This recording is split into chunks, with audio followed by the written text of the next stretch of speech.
वही रिकॉर्डिंग भेजता है ना, है ना। अच्छा, तो मैं आपको कहाँ पे लेके जा रही थी? This is known as cage structure of ice. इसे हम कहते हैं केज स्ट्रक्चर। केज का मतलब देखो, केज केज टाइप का है, बीच में देखो स्पेस टाइप का है बीच में। क्लियर है? तो जब मैं वाटर को फ्रिज में डाल देती हूँ, पानी को, लिक्विड वाटर को जब फ्रिज में डाल देती हूँ, तो टेम्परेचर घटने के साथ साथ हाइड्रोजन बॉन्डिंग का एक्सटेंड बढ़ जाता है, और एक एक वाटर मॉलिक्यूल क्या होता है, 4 वाटर मॉलिक्यूल के साथ हाइड्रोजन बॉन्डिंग से जुड़ जाता है। इसके ऊपर शॉर्ट नोट भी आपको दे सकते हैं। और जब एक मॉलिक्यूल 4 वाटर मॉलिक्यूल के साथ जुड़ता है, तो क्या होता है, बीच में स्पेसेस क्रिएट हो जाते हैं।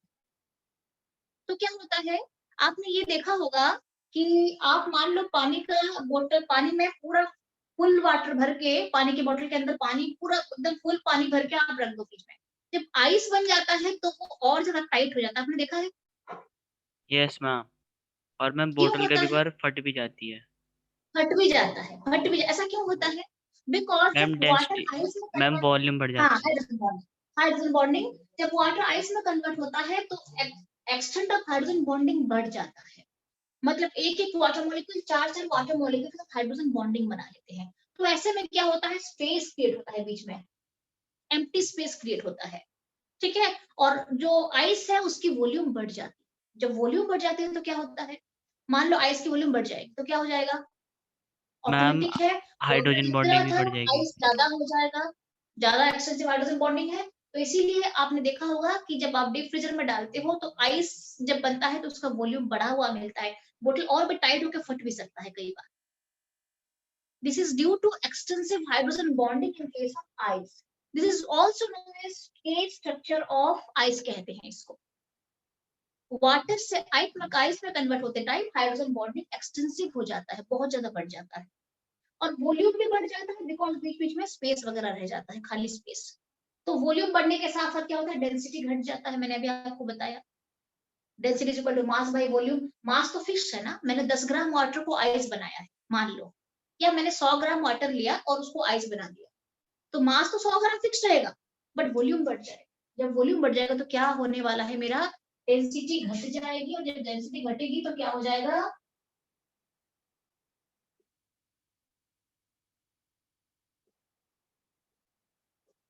Ice floats on water. This is the reason. Density घटने के साथ साथ आइस की डेंसिटी घट जाएगी, आइस की डेंसिटी घट जाएगी तो वो वाटर के ऊपर फ्लोट करने लगेगा। This is also due to hydrogen bonding. तो जिसको हाइड्रोजन बॉन्डिंग के बारे में पता नहीं है उसको कैसे पता चलेगा, देखिए क्या रीजन है इसके पीछे। अब हम चलते हैं, these are some examples of hydrogen bonding। एक दो पॉइंट और बताती हूँ फिर हम चलेंगे ऑर्थो एंड पारा नाइट्रोफेनॉल।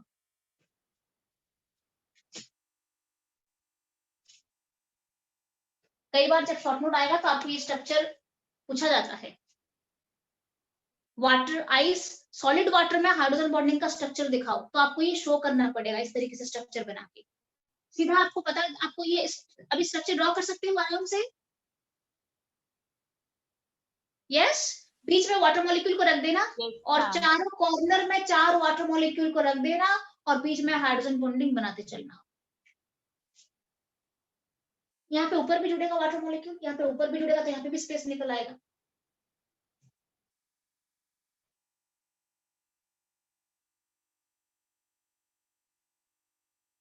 ठीक है, अब हम चलते हैं,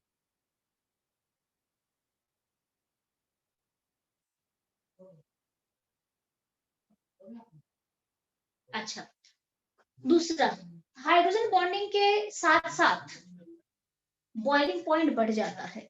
तो यहाँ पे कुछ कुछ पॉइंट मुझे आपको बताना है, ये आपको मैं बता दूंगी। तो इसको पहले रब कर लेते हैं, फिर एक यहाँ पे शॉर्ट नोट टाइप का बना देंगे, हाइड्रोजन बॉन्डिंग का क्या क्या रिलेशन है। सो इसे आप अगर लिख दिया तो मैं इसे रब करूंगी।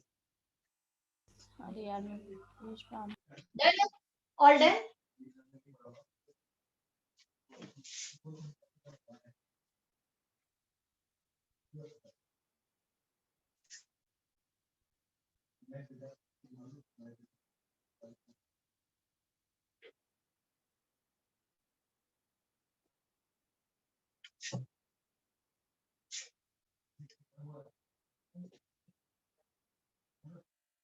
मैं भी थोड़ी देर पढ़ लेते हैं। तो क्या क्या हमने देखा हाइड्रोजन बॉन्डिंग का, कुछ फैक्ट्स के बारे में जान लेते हैं। इसको आप प्लीज नोट डाउन कर लो। Hydrogen bonding is inversely proportional to temperature. अभी आपने देखा, ये एक पॉइंट आपको मिल चुका है, ठीक है, ओके। अच्छा, second is proportional to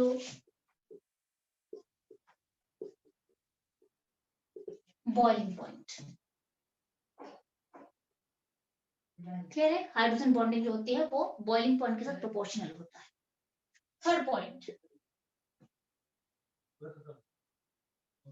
hydrogen bonding is inversely proportional to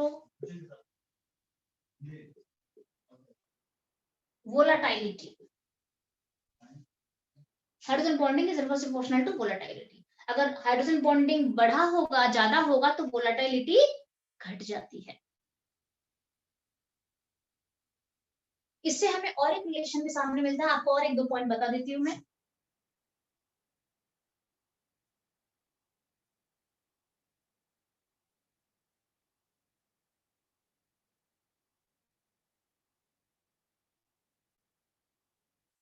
और एक आप लिख सकते हो बॉन्ड एंथैल्पी। इसमें इस तरीके से लिखते हैं हम इसको,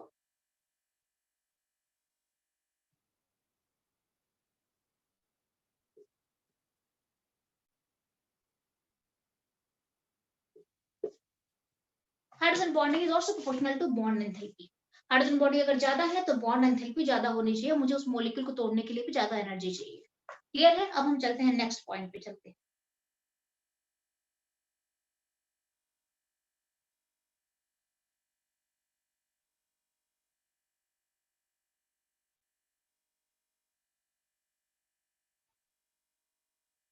अच्छा, और एक बहुत अच्छा पॉइंट,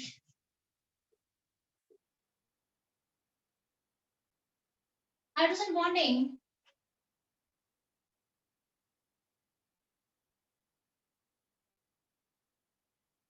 is proportional to, ये आपको जो मिल रहा है ना अभी ये कंसेप्ट, ये क्लास 12 का कंसेप्ट है सारे। हाइड्रोजन बॉन्डिंग के ऊपर यहाँ पे तो 11 बच्चों को कुछ भी नहीं पता होता है, कुछ भी नहीं बताया जाता है। खाली एक दो चीजें बताई जाती है कि हाँ वाटर लिक्विड क्यों है, H2S गैस क्यों है, और आइस का स्ट्रक्चर थोड़ा बहुत बहुत एकदम माइनर लेवल पे बताया जाता है। आपको ये कुछ 12 का कंसेप्ट मैंने इंक्लूड कर दिया है, ये सारे पढ़ने वाले हो आप। Water solubility, hydrogen bonding emotional to water solubility. अगर हाइड्रोजन बॉन्डिंग अच्छी खासी हो रही है वाटर के साथ तो सोल्यूबल ज्यादा होता है वाटर में कंपाउंड। अगर वो वाटर मॉलिक्यूल के साथ हाइड्रोजन बॉन्डिंग, अल्कोहल वाटर में सोल्यूबल क्यों है, अल्कोहल जो है वो वाटर सोल्यूबल क्यों है, बिकॉज अल्कोहल वाटर के साथ हाइड्रोजन बॉन्डिंग बना सकता है। That's why alcohol is soluble in water. तो hydrogen bonding is proportional to water solubility also.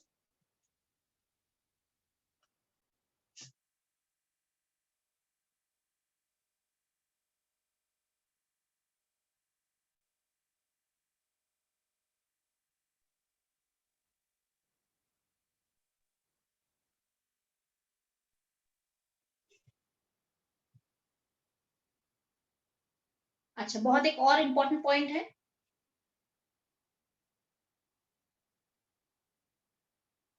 जो पॉइंट है यहाँ पे आपको बता देती हूँ। हाइड्रोजन बॉन्डिंग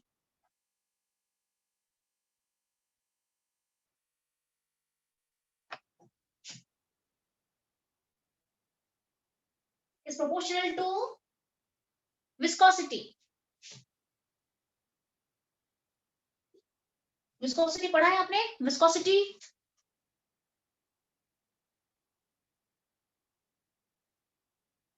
विस्कोसिटी का तो कंसेप्ट दूसरा कुछ होता है। जैसे हनी और वाटर ले लेते हैं तो हनी का विस्कोसिटी ज्यादा विस्कस है हनी। डेंसिटी, विस्कोसिटी, विस्कोसिटी ये पढ़ोगे आप, कहाँ पे पढ़ोगे? सरफेस टेंशन हो गया, ये कुछ लिक्विड के प्रॉपर्टीज में माने जाते हैं। सरफेस टेंशन हो गया, विस्कोसिटी हो गया, ये सारे पढ़ोगे स्टेट्स ऑफ मैटर में। अभी एक पॉइंट खाली जान लो कि हाइड्रोजन बॉन्डिंग कई बार विस्कोसिटी को बढ़ा देता है। दैट्स व्हाई जो ग्लिसरॉल होता है that is more viscous than ethyl alcohol, because glycerol में अमाउंट ऑफ हाइड्रोजन बॉन्डिंग और ज्यादा बढ़ जाती है तो विस्कोसिटी भी बढ़। ऐसे कोई भी क्वेश्चन आता है तो आप इससे रिलेट करके भी लिख सकते हो। क्लियर? Yes ma'am.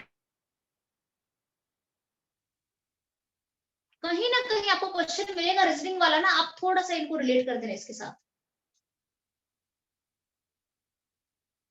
अच्छा, उसके बाद मेरा आता है कि जस्ट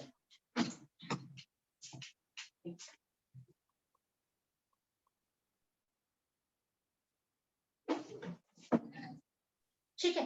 तो दीज आर सम पॉइंट्स, आप इसे प्लीज नोट डाउन कर लो, आपको ये हेल्प करेगा कहीं भी रीजनिंग क्वेश्चन जब आप सॉल्व करते हो तो ये हेल्प करेगा। Ma'am done. हाँ यस हाँ, अब आपको मैं सीधे लेके चलूंगी ओ नाइट्रोफेनॉल एंड पी नाइट्रोफेनॉल का जो केस है, वहां पे बॉइलिंग पॉइंट किसकी ज्यादा हो जाएगी, किसका बॉइलिंग पॉइंट ज्यादा हो जाएगा, किसकी आपका जो वोलाटिलिटी किसकी ज्यादा हो जाएगी, और तीसरा ये भी बताना है कि इसमें आपको ये भी मुझे एक्सप्लेन करना है कि intramolecular and intermolecular hydrogen bonding क्या होते हैं, बिकॉज हाइड्रोजन बॉन्डिंग के दो टाइप होते हैं, एक होता है इंटरमोलिक्यूलर और दूसरा होता है इंट्रामोलिक्यूलर। ये सारे आ जाएंगे ऑर्थो नाइट्रोफेनॉल एंड पी नाइट्रोफेनॉल में आ जाएंगे। अभी आपको मैं बताती हूँ, इसको मैं रैप करूँ पहले, और ये लास्ट टॉपिक है, उसके बाद हम छुट्टी करेंगे, जान लो क्योंकि ये आपको हेल्प करेगा, फिर बाद में भी ये क्वेश्चंस आएगा ना। इसको मैं रैप करूँ फिर? Yes ma'am done.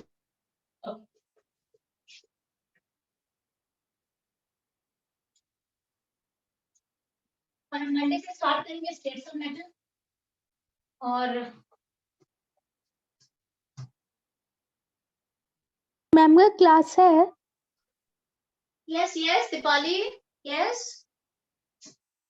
मैम कल क्लास है? कल मैं देखती हूँ, कल तो पहले एंट्रेंस का आज आपको एक्सटेंड करा दिया है मैंने, आज की जो क्लास है मैंने एक्सटेंड करा दिया है, तो मैं कल अगर फिर भी मुझे टाइम मिल जाएगा, 12th की भी क्लास कर लेनी है, तो अगर मुझे टाइम मिल जाएगा तो मैं इन्फॉर्म कर दूंगी। तो मैं ये प्लान कर रही हूँ, अगर आपकी क्लास रखूंगी तो भी मैं इवनिंग आवर ही रखूंगी। क्लियर ना? ओके चलेगा? मैम। आप किसी यस की क्लास मैम। होती है इवनिंग, किसी की क्लास होती है? मैम टाइमिंग्स मतलब 8 बजे के बाद आप रखना। कितने बजे के बाद? 8 बजे के बाद रखना आप। अच्छा 5 बजे के इवनिंग, 5 के बाद आप सब फ्री हो कल? नो मैम 8 बजे के बाद। ओ 8 बजे के बाद रखना है, क्यों उससे पहले क्या क्लास होती है? बायो की क्लास है ना। तो कल छुट्टी नहीं है क्या? नहीं, कल हमारे तो दशहरा है, मॉर्निंग में भी है 7:30 पर। कल दशहरा है ना, कल है शायद, कल है क्या? यस हाँ मैम कल ये यस दशहरा। मैम कल है। ठीक है मैं देखती हूँ इस बार तो कोई घूमना फिरना होगा नहीं किसी का। No ma'am. रावण रह गया मैम। हम कुछ है ही नहीं देखने, कुछ देखने के लिए अरे सुनो, जाएंगे चाहे तो कुछ भी हो जाए, देखो कुछ भी हो जाए, चाहे कुछ भी हो जाए, रावण को तो जलना है ना, जलेगा वो, चिंता मत करो उसके लिए। हमारे हाथों से रह गया मैम। हाँ तो घर में पुतला बना लेना रावण का और जला देना, क्या करेंगे और। यस आपको देखते थोड़ा हैं। एक्टिविटी मिल जाएगी करने, एक्टिविटी मिल जाएगी ना, घर में बहुत दिनों से बोर हो रहे हो, पढ़ाई पढ़ाई पढ़ाई खींची जा रही है बिल्कुल, तो एक काम हम करना उसके लिए घर बहुत टाइम चाहिए, उसके लिए बहुत टाइम चाहिए बनाने के लिए मैम, वैसे नहीं बनता। पेपर वाला लकड़ी पेपर मिला के बना देना, जब जलाना तो है ना बस। क्या प्रॉब्लम है? रावण तो जलेगा, देखना कल भी मनाएंगे लोग, ऐसा नहीं है कि बिल्कुल भी नहीं हो रहा है, मुझे लग रहा है, देखना कई कई जगह पे तो मैम बट डेफिनेटली बाहर तो कुछ भी नहीं है। इस बार पता नहीं, कल देखना अचानक से आपको पता चलेगा कि शाम को बिल्कुल पटाखा वगैरह बिल्कुल इस तरीके का। ठीक है, अब मैं कहाँ पे हूँ, अब आपको मैं लेके जा रही हूँ ऑर्थो नाइट्रोफेनॉल एंड पारा नाइट्रोफेनॉल का क्या स्ट्रक्चर होगा। ठीक है, ये आपके लिए थोड़ा न्यू टॉपिक बनेंगे, आपने पढ़ा नहीं है बेसिकली। ऑर्थो नाइट्रोफेनॉल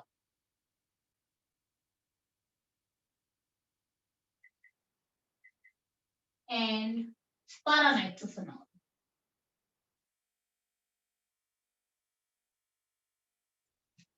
ऑर्थो नाइट्रोफेनॉल पारा नाइट्रोफेनॉल क्या होता है, सबसे पहले जान लेते हैं। All of you know what is phenol? What is phenol?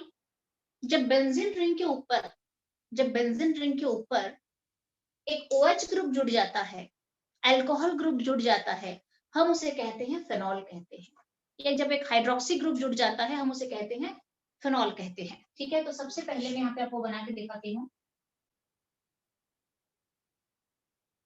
ये मेरा बेंजीन है, दिस इज बेंजीन।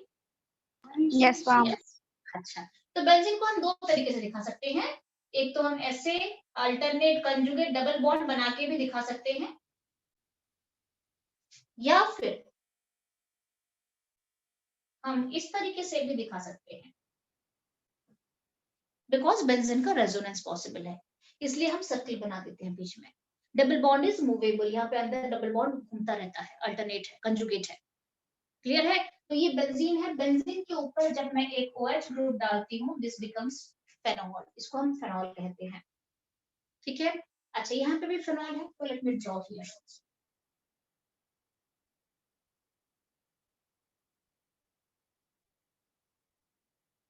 अच्छा, आपको अभी पता नहीं है ऑर्थो पोजीशन क्या होता है, मेटा क्या होता है, पारा क्या होता है, आपको नहीं पता है, तो आपको बता देती हूँ। जब एक बेंजीन रिंग के ऊपर कोई ग्रुप ऊपर जुड़ जाता है, फंक्शनल ग्रुप जुड़ जाता है, इसके लिए इसका पोजीशन 1 होता है, इसको 1 माना जाता है, दिस इज नोन एज 1, क्योंकि ये फंक्शनल ग्रुप है, इसका पोजीशन को हम 1 मानते हैं। अकॉर्डिंगली ये 2 होता है, ठीक है, ये 3 होता है, ये 4th पोजीशन है, ये 5th पोजीशन है, ये 6th पोजीशन है। 6 कार्बन होते हैं बेंजीन रिंग के ऊपर, 6 पोजीशन है।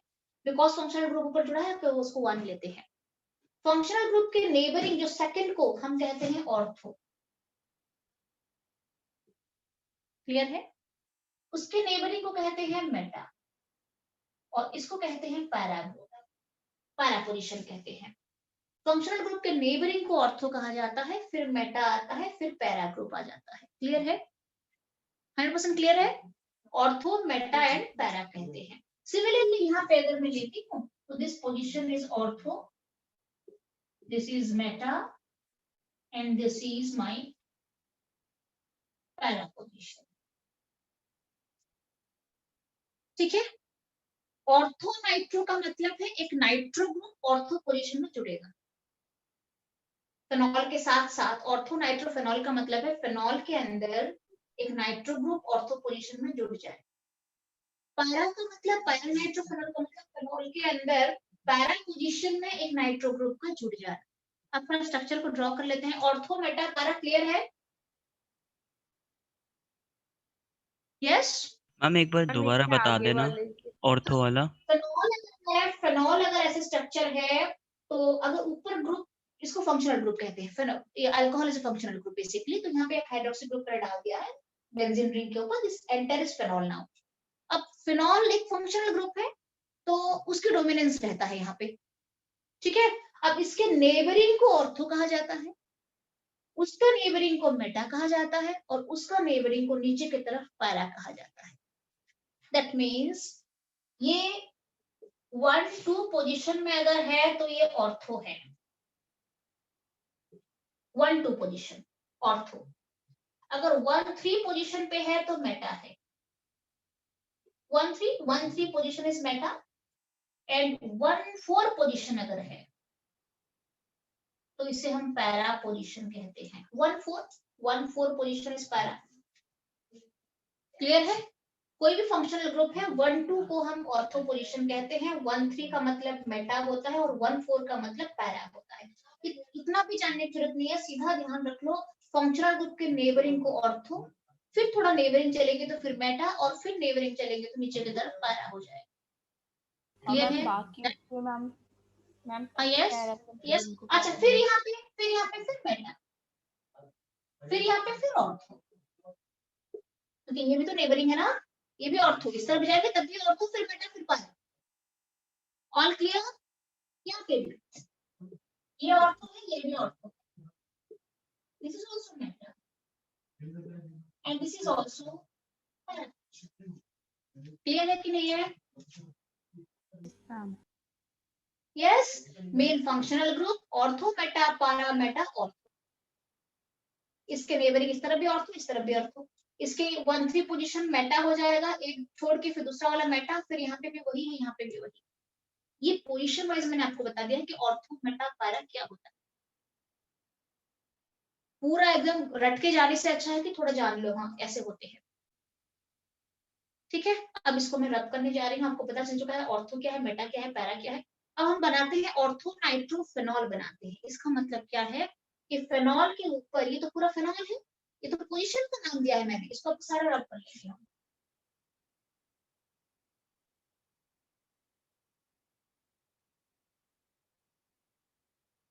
यहाँ पे भी रब कर लेते हैं।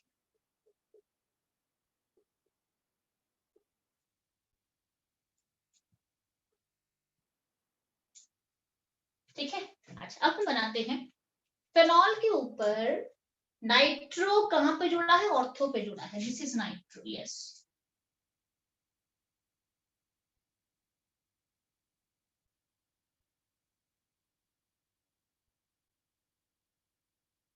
क्लियर है, ये नाइट्रो ग्रुप है, NO2 ग्रुप को नाइट्रो ग्रुप कहते हैं। जैसे OH को हम अल्कोहल या फेनॉल कहते हैं, OH ग्रुप को, NO2 को हम नाइट्रो ग्रुप कहते हैं। क्लियर है, ओके। अच्छा, दूसरी जगह पे हम पैरा पे जुड़ेंगे।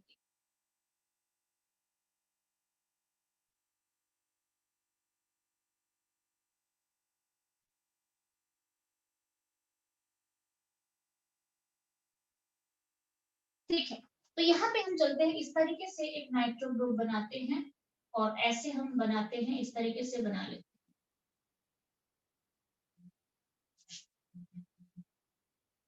क्लियर है, just a minute,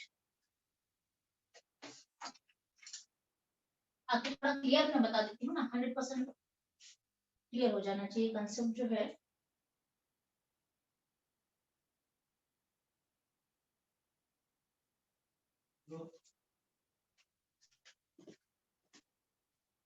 okay, clear है। अच्छा, यहाँ पे क्या है देखो, अब ये दोनों पोजीशन बिल्कुल क्लियर है। This is ortho nitrophenol, ortho position पे जुड़ा है nitro, ortho nitrophenol. This is para nitrophenol. Clear, all clear, all clear. Yes, ma'am. आपको ये भी लर्न करना है, जब आप पढ़ोगे पूरा सीखोगे ना, तब आपको पता चलेगा कि क्या कैसे पूरा है। Ortho nitrophenol, this is ortho nitrophenol. यहाँ पे साइड में लिखते हैं, थोड़ा जगह मुझे हाइड्रोजन बॉन्डिंग के लिए भी मिलनी चाहिए। This is my ortho nitrophenol and this is my paranitrophenol. This is my, अच्छा, इस केस में क्या होता है, मेरे जो हाइड्रोजन बॉन्डिंग होती है, दो तरीके की हाइड्रोजन बॉन्डिंग होती है। एक होती है hydrogen bonding intramolecular hydrogen bonding, और दूसरा होता है इंटरमोलिकुलर हाइड्रोजन बॉन्डिंग। तो आपको बता देती हूँ, एक होता है इंट्रामोलिकुलर हाइड्रोजन बॉन्डिंग, दूसरा होता है, ये दे सकते हैं शॉर्ट नोट में, intermolecular.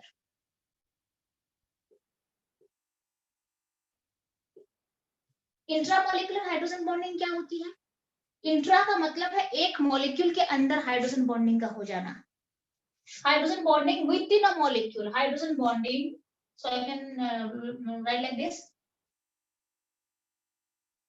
Hydrogen bonding within a molecule, मतलब एक मॉलिक्यूल के अंदर ही हाइड्रोजन बॉन्डिंग का हो जाना। फॉर एग्जांपल यहाँ पे ये इंट्रामोलिकुलर है, this is intramolecular hydrogen bonding का केस है ये। इंट्रा क्यों है, एक मॉलिक्यूल के अंदर ही हाइड्रोजन बॉन्डिंग हो जाती है। मैं आपको बताती हूँ, ये मैंने नाइट्रो ग्रुप डाला है, मॉलिक्यूल के अंदर ही आपस में हाइड्रोजन बॉन्डिंग हो जाती है। यस इट इज, हाइड्रोजन के दोनों तरफ ऑक्सीजन है कि नहीं चेक करो एक बार, है ना यहाँ पे। Yes, ma'am. तो यहाँ पे this is intra, intra means hydrogen bonding with in a molecule, molecule के अंदर हाइड्रोजन बॉन्डिंग हो जाना, this is intramolecular hydrogen bonding. This is a case of intermolecular hydrogen bonding, that means hydrogen bonding between two molecules,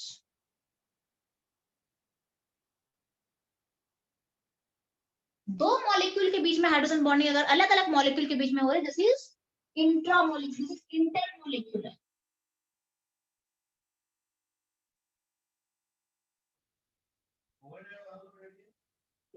intermolecular hydrogen bonding, this is intra, एक ही molecule के अंदर। यहाँ पे inter कैसे होता है चेक कर लेते हैं। यहाँ पे देखो पास पास है, इंट्रा हो गया, यहाँ पे डिस्टेंस बढ़ चुका है। अभी इंट्रा मॉलिक्यूलर नहीं दिखा सकते हैं, एक मॉलिक्यूल के अंदर हाइड्रोजन बॉन्डिंग पॉसिबल नहीं है। ये क्या करता है, दूसरे मॉलिक्यूल को पकड़ लेता है यहाँ पे।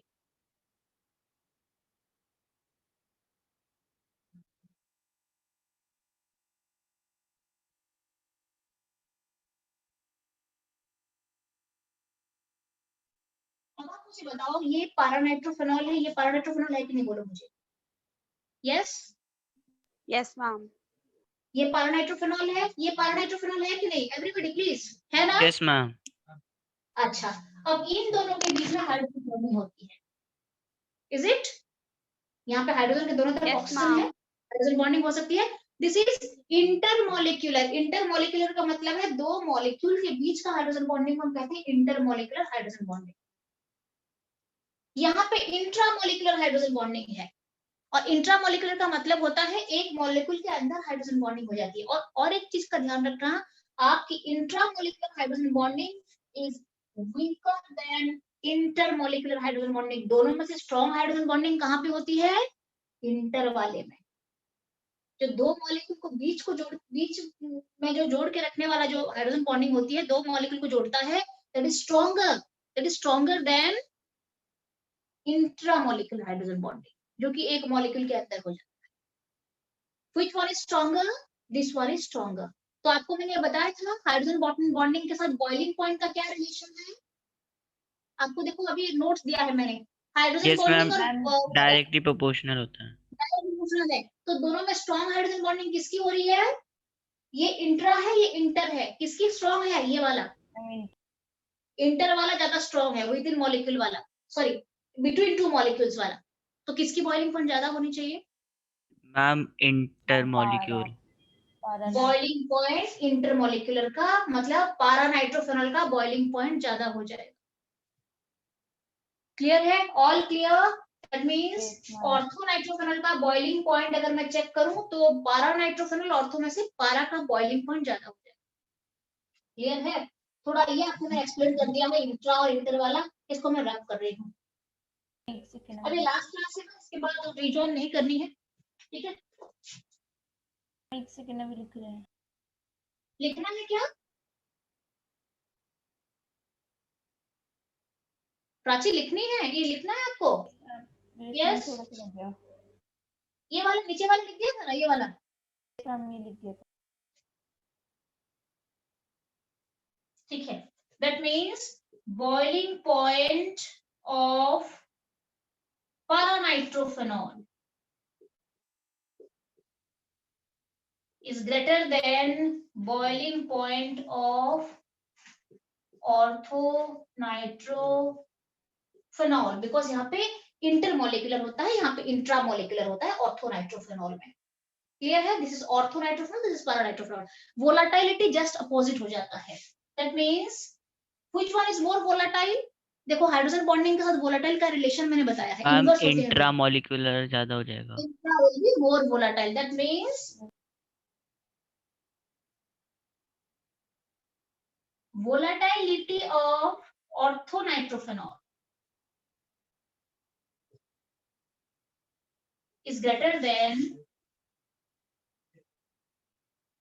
volatility of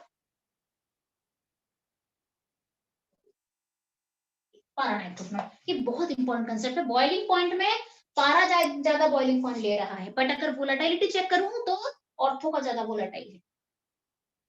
क्लियर है, ये दोनों आप प्लीज नोट डाउन कर लो। मतलब है किस बॉन्ड को तोड़ सकते हैं, इसको इजीली तोड़ सकते हैं। यहाँ पे इंट्रा चल रहा है, इसको हम आराम से तोड़ सकते हैं, तो ये बहुत जल्दी वोलाटाइल होकर उड़ जाएगा क्योंकि यहाँ पे स्ट्रॉन्ग बॉन्ड नहीं है। यहाँ पे ज्यादा स्ट्रॉन्ग बॉन्ड है, इसका वोलाटिलिटी कम होती है क्योंकि इसको ये बहुत जल्दी वोलाटाइल नहीं हो पाए। क्लियर ना, सिंपल कंसेप्ट है। वोलाटाइल का मतलब क्या होता है, जो वेपर में कन्वर्ट हो सकता है, दैट इज वोलाटाइल। कौन इजीली वेपर में कन्वर्ट हो जाएगा, ये हो जाएगा वीक बॉन्ड। ये स्ट्रॉन्ग बॉन्ड है, ये वेपर नहीं हो पाएगा। So this is all about today. काफी कुछ आपने जान लिया है ऑर्थोनाइट्रो और पैरानाइट्रो के बारे में। अब आप इसे नोट डाउन कर लो। अब हम क्लास को खत्म करते हैं, ठीक है। और मैं देखती हूँ कल का अगर कोई पॉसिबिलिटीज है तो क्लास रखूंगी, अदरवाइज हम क्लास रखेंगे परसों रखेंगे। जैसे नॉर्मल टाइम में आपकी क्लास होती है। मैम एक Clear बार है? थोड़ा साइड हो जाना मैम। हाँ हाँ, लिखो लिखो लिखो, ये कंप्लीट कर दो पूरा, और टाइम मेरे ख्याल से ज्यादा नहीं है।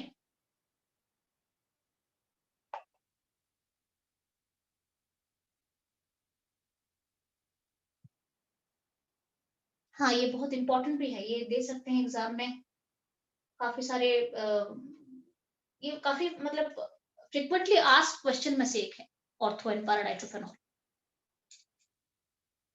ये बोर्ड में की एग्जाम में भी आ चुका है, 12th बोर्ड में भी ये ऑलरेडी दे चुके हैं। ठीक है, you can write it down. Done, ma'am. Done, Done, ma'am. done, Yes, all ma'am, done, done. all done, completed. तो इसको मैं खत्म करती हूँ अभी। बाकी जो केमिकल बॉन्डिंग में खूब सारे क्वेश्चन अभी पड़े हैं, बट इतना हमारे पास अभी टाइम नहीं है, हमें नेक्स्ट चैप्टर में भी जाना है। तो आप क्या करें, कैसे करें, बताओ। इतना आप अगर थोड़ा सा सिर्फ खुद से डाउट्स क्लियर करा दो। हाँ यस बेटा बोलो। जो डाउट्स है सिर्फ वही क्लियर करा दो मैम। अच्छा, उसमें डाउट बने हैं आपको केमिकल बॉन्डिंग में, और डाउट है आपको? Yes Yes, ma'am. है। तो एक काम करना, एक काम सबसे पहले एक काम करते हैं। ठीक है, डाउट तो खैर 100% क्लियर होनी चाहिए। देख लेते हैं। अगर मैं कल क्लास रखूंगी शाम को, तो आप मुझे अब मैं क्या करूंगी ना, अब आपको पर्टिकुलर सब कुछ नहीं कराऊंगी, जैसे 1 बाय 1 करा रही हूँ ना, मैं इसलिए आपको 1 बाय 1 करा रही हूँ, कंसेप्ट क्लियर हो जाना चाहिए। कल आप मुझे क्या करना, अगर क्लास रखती हूँ तो मुझे पर्टिकुलर डाउट पूछ लेना, किसी का 2 डाउट, किसी का 3 डाउट भर पूछ लेना मुझे। Okay Okay, ma'am. ठीक है, वो जल्दी हो जाएगा। पूरा 1 बाय 1 कराएंगे तो 87 बहुत ज्यादा नंबर ऑफ क्वेश्चन है, नहीं हो पाएगा ना। ठीक है, Yes, फिर मैं ma'am. छुट्टी करती हूँ, बहुत टाइम हो चुका है, छुट्टी करते हैं। Okay, ma'am. Thank you, ma'am. Okay okay, okay, thank मिलते यू हैं फिर। मैम। आप स्टेट्स ऑफ मैटर थोड़ा खुद से रिवाइज करना स्टार्ट करो, मैं फिर पढ़ाऊंगी आपको। हाँ, ठीक है मैम। और एंट्रेंस Okay. बच्चे, Okay, एंट्रेंस ma'am. वाले बच्चों Thank के you, लिए अभी ma'am. मैं हाँ ठीक है बेटा, ठीक है। Entrance students get ready for a test. हाँ, अभी भेज रही हूँ मैं। Okay ma'am. ठीक ठीक।